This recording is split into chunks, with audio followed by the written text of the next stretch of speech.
Continue our team coverage with CBS 4 anchor Lauren Pastrana, who joins us live from Cleveland with the focus on this afternoon's chaos and the Florida delegates. Hi, Lauren.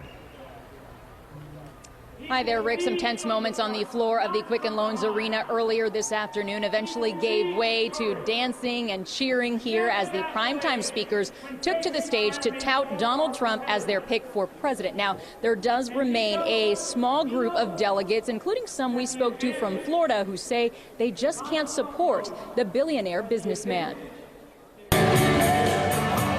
Florida's delegates danced to lighten up the mood inside the Quicken Loans Arena hours after chaos erupted on the convention floor. Roll call vote! Roll call vote! A small but vocal anti-Trump faction emerged Monday with a last-ditch attempt to undermine Donald Trump's nomination. Point of order! They wanted a roll call vote on the RNC rules and thought they had enough petitioning states to make that happen. Those opposed shall say no.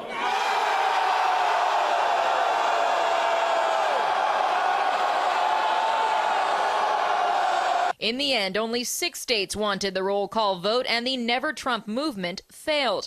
Peter Feynman is the national committeeman for Florida, serving on the Convention Rules Committee. He says Florida's delegation is all in for Trump. Now, maybe we didn't start out that way, but we are now.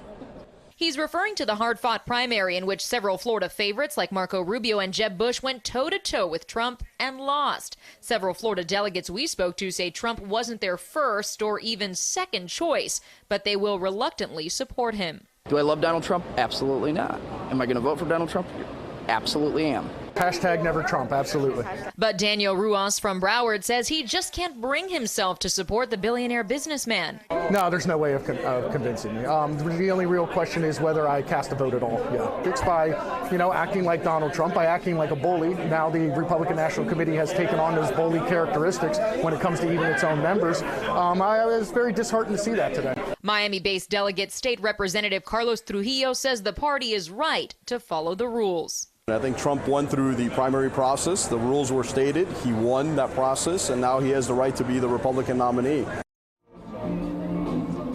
And as you can probably hear, it just got a lot louder here inside the Quicken Loans Arena. They are playing some music in between speakers. The convention primetime speakers continue tonight, but you can tell the big draw was definitely Donald Trump's wife, Melania. A lot of people left after she's finished speaking. Now, the rest of the convention, of course, will focus on party unity. That national committeeman from Florida we spoke to says he really believes that after 4 days of this convention, those never Trump people will eventually get behind Donald Trump.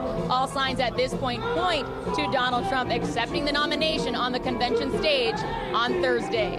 Live in Cleveland, Lauren Pastrana, CBS 4 News Tonight.